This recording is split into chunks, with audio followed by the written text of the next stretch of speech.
Welcome to Inside the Firewall podcast, powered by CyberGlobal. Inside the Firewall goes beyond the headlines to uncover what it truly takes to protect businesses in today's fast-changing digital world. In each episode, we will bring you candid conversations with the CyberGlobal leadership team, security engineers, partners, and thought leaders who are shaping the future of cybersecurity today.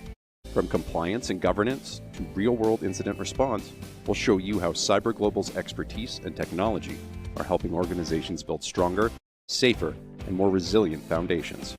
Whether you're a business leader, IT professional, or simply curious about what's next in cybersecurity, you'll leave with insights and strategies you can put to work right away.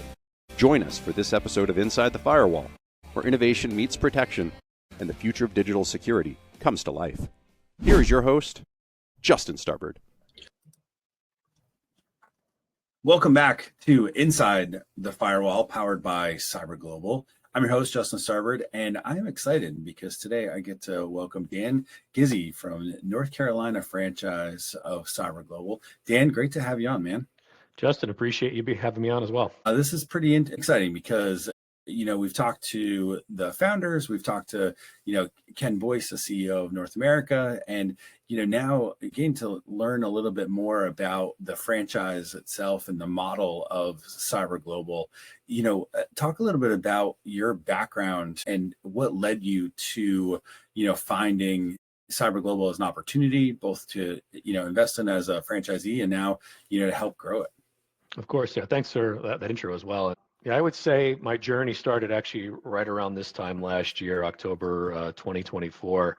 I was managing a global sales and marketing team. I come from an education and ed tech background for most of my career, and we ended up being a line item budget reduction.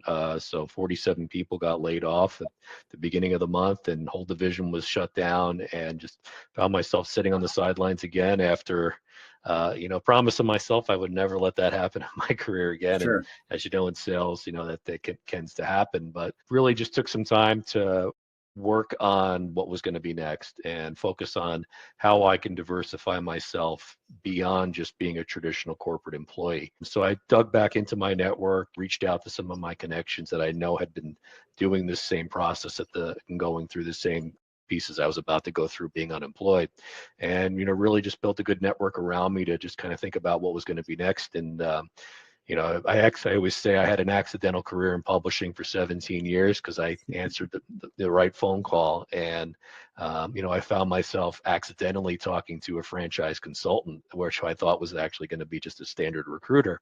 And we just kind of went through the process. He walked me through what franchising meant. He walked me through what the possibilities could be, where I was financially and able to afford for my own sake.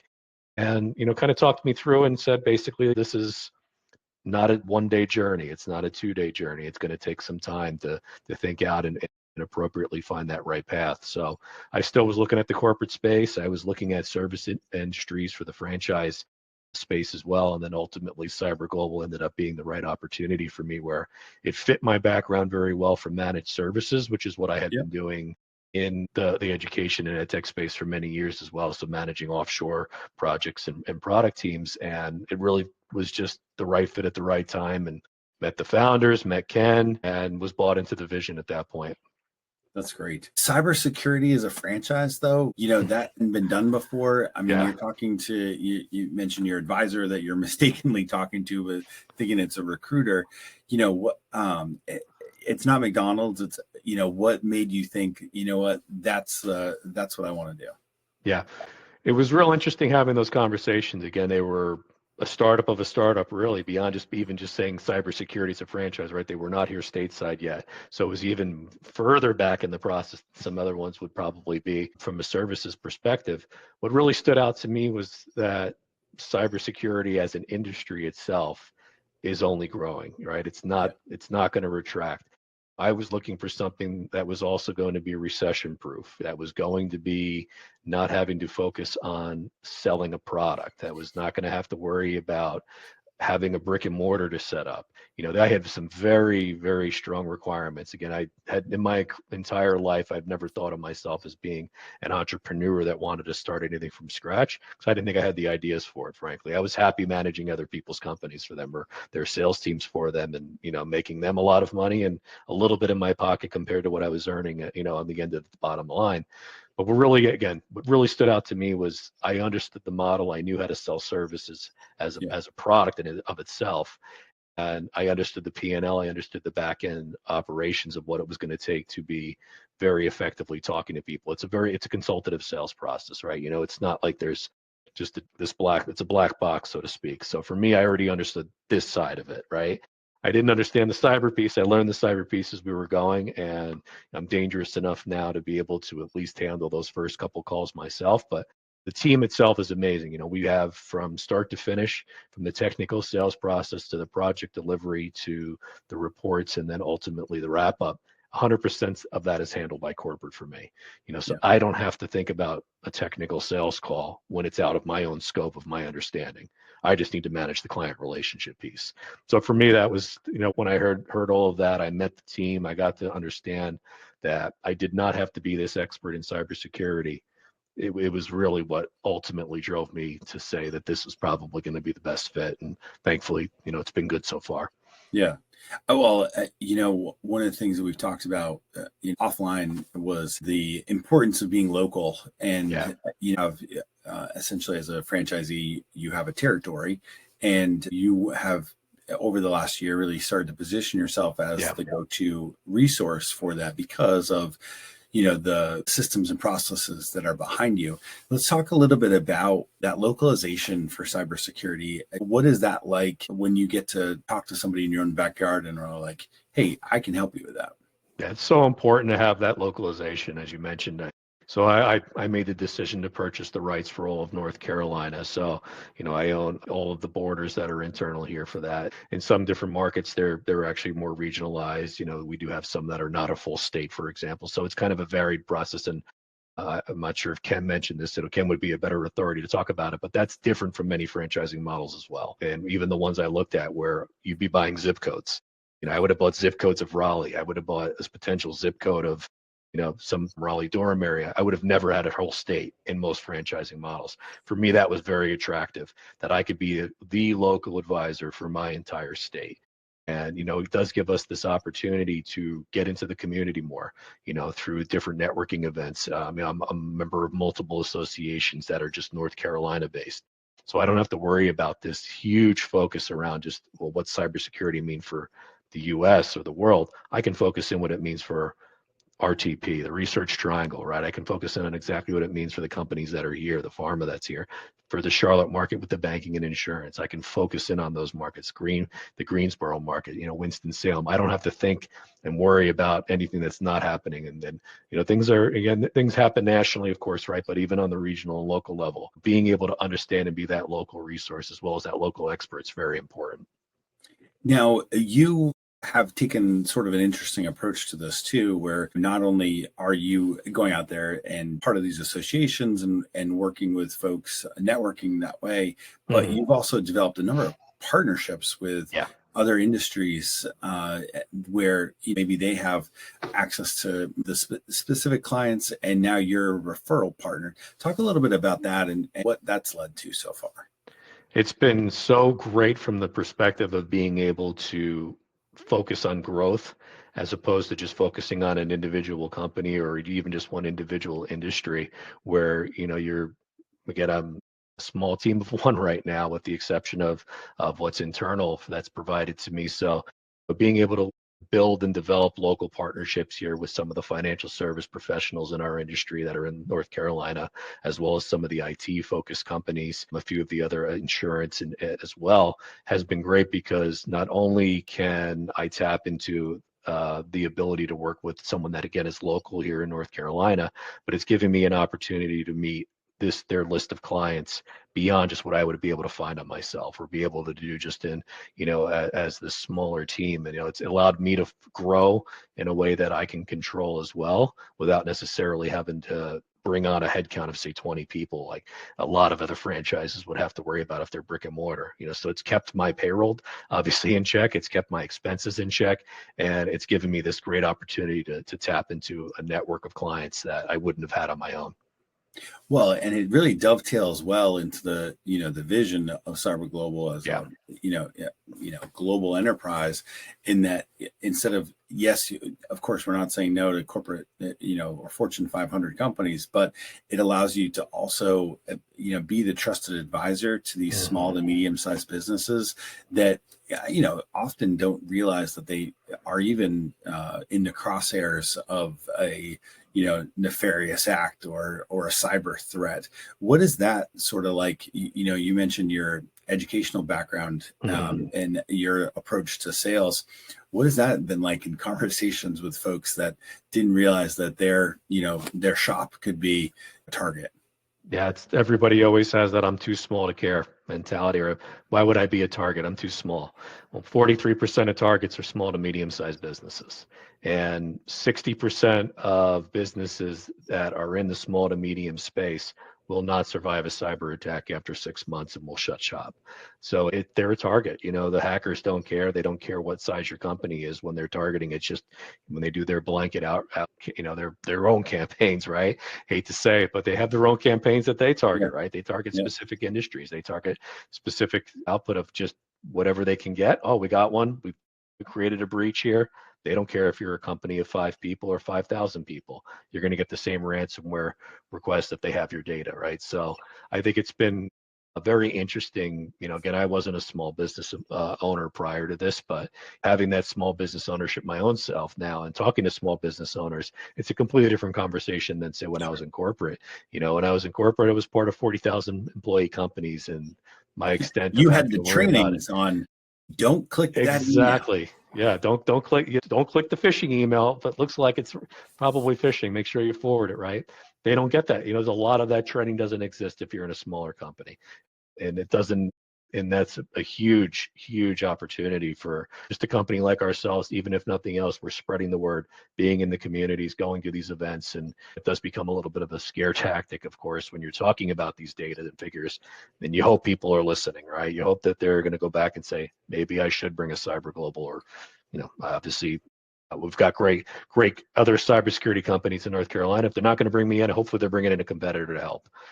Would love it to be me, of course, but if nothing else, securing everybody that we can secure in North Carolina and beyond. As you've continued to develop your approach and you've talked to more companies, more businesses, more folks that are becoming aware of what the threats are, which is crazy because, realize that cybersecurity is an industry that's 30 years old at this point, but the game continues to change. How do you, alternate between you mentioned the scare tactics with also like, hey, I'm your friend on this. Like, yeah, our guys work just as hard at stopping it as the bad guys do at getting in? It's a good question. It becomes an informational campaign, of course, that a year ago, I would have never thought I would be standing here talking about cybersecurity. And, the crash courses of learning about it is really just that as much of this as I know and can pass it forward, I want to make sure I'm doing that as well to give them that opportunity to understand that you are a target, right? Beyond just that feeling of, it has to be more than a scare tactic, of course. But, thankfully, many of the companies that we do work with, especially if they're collecting private information or if they have an application, many of them are already aware of the things they have to do. And then in certain industries, it's a requirement as well. Being able to continue to be that trusted local advisor to them is great, but also using them as a tool for a smaller company that may not realize it, especially when I'm attending these events. I've been going to chamber events. I've been going against some of these other IT conferences. They usually get it. But like if you're at a chamber event or when I'm at one of those, being able to just talk about what I'm doing, it's eye-opening, right? Because then all of a sudden you may be at a table and everybody starts talking about it. And then everybody always wants to talk to the cyber guy, which is good too. So, all right. So talk about at this point, you've been at it over a year. you've had some successes. Yeah. Talk a little bit about what you've been able to catch and prevent and the high fives that have happened. Yeah, High Five is great. First client that I was able to work with just so happened to be in the ed tech space. We met at a conference, positioned at the same table together. We started talking, and ultimately turned out he needed a penetration test, which was for that he does annually. So he met our team. He felt comfortable with our team, his team, and our team came together. And it was a pretty in-depth project. It was a longer one compared to what some of the shorter ones could be. It was over 20-day project. So we got really deep into all of their applications that are student-facing and student-based applications where it's collecting information. The systems themselves are doing a lot of back-end processing, capturing credit card information. So you name it, all of the personal information that a hacker wants to get at. And as a parent as well, it was great to be working on this kind of stuff, to know I'm securing potentially products my own children may use. So it was a great one. And then on the follow-up, when we were done, obviously the most glowing remarks are the ones that can come from the customer themselves. When we were done with everything, we had the debrief. We met with him again, and the first words out of the client's mouth was, "You found things my last two vendors didn't find." That right there for me let me know not only did I make the right decision becoming a CyberGlobal franchise, but I'm glad that I was able to help my new client secure pieces of their platform that may have been a potential for a breach from previous results. So it's been great just being able to say that I can help potentially solve some problems for companies like that. That's awesome. And I think that's so neat to, of course, hear about the success and to know that you've put really your money where your mouth is by investing. There had to be some trepidation to that, like investing into a little bit of an unknown. It's not like, again, it's not like it was Taco Bell or something where you were, you knew what the revenue was, you knew what the opportunity was. What was that like? What have you felt now? What was your goal to get out of it? Yeah, obviously make money. Number one goal for all of this, of course. I've got a 5-year plan for myself. I positioned that when I came into having these conversations here with not only CyberGlobal, but even the other franchise that I was looking at. I positioned that I want a 5-year plan. I want to be able to make enough money, be successful enough that within 5 years I can sell and then move on to what's going to be next. Now, again, obviously that's a fluid timeline, but that's my game plan. I think there's opportunity to be able to be very successful here with this. I have been so far. I do think it's going to be going on an upward trajectory as I continue to grow, and then ultimately be at a place where I know that I can pass this on to somebody else that can take it to the next level when I'm ready as well too. So, the support's been there for all of that. We're, not sure you're aware, but we have a campaign that's actually happening where they're raising money on our behalf through WeFunder. I've actually invested in that as well, beyond just purchasing my own franchise. I did invest on the other side of this too. Seeing the value add that can come back to me as a franchise owner has been great. The team's been great through all of that. And, ultimately, again, I'm invested on both sides of this. Sure. I couldn't be any more in if I tried. Well, let's talk about that for just a second, because they are, live on WeFunder as of this week. We'll probably post this next week, as content, for this. What was that like when, the franchise that you're investing in is so confident in the expansion that they want to do a campaign to help support, that growth and IT support? Yeah, no, it's been, honestly, it's been great being part of that, to see that they didn't just stagnate and just say, we're just going to bring in franchise. They're thinking 3 steps ahead. What's going to be next to support us with, obviously the growth. I mean, they could have gone the VC route. They could have gone, other private equity routes. But I think the reality of them wanting to open this up to a different way, right? They're different already by being a cybersecurity franchise. They want to be different in how they're going to raise those funds to support us. And it's been positioned back that it's going to be support just on the franchise level. For me, it made perfect sense to make that investment, not only in them, but really back into myself and to my other franchise owners. We meet weekly as franchise owners. We talk about these things as well, and what the support is. And, frankly, it's been good.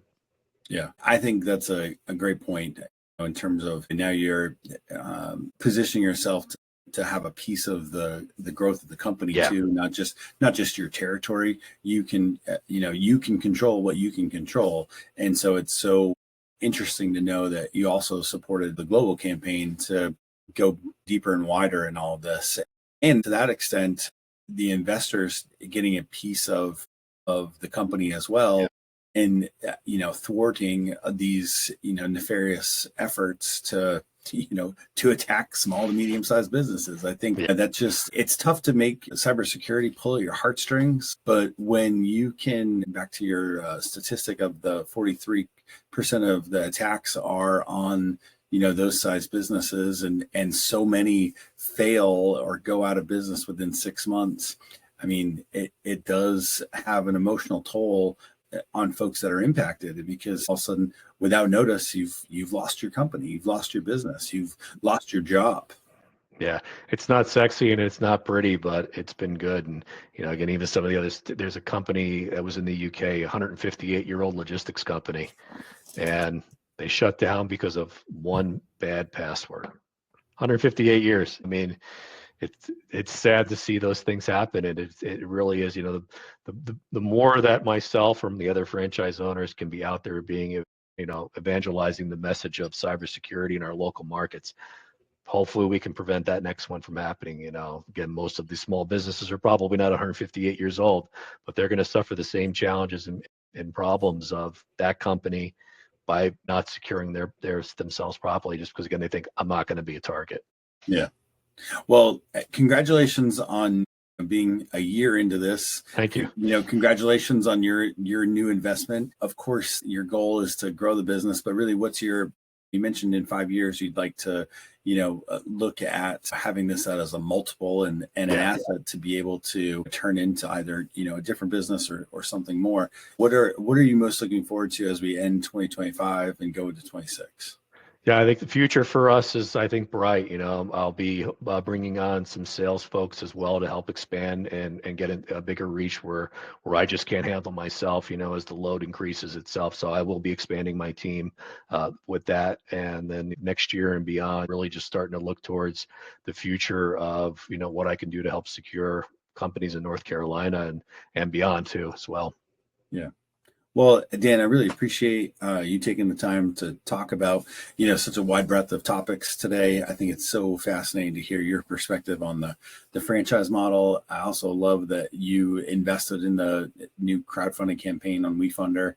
Thank you for sharing your expertise. This has been great.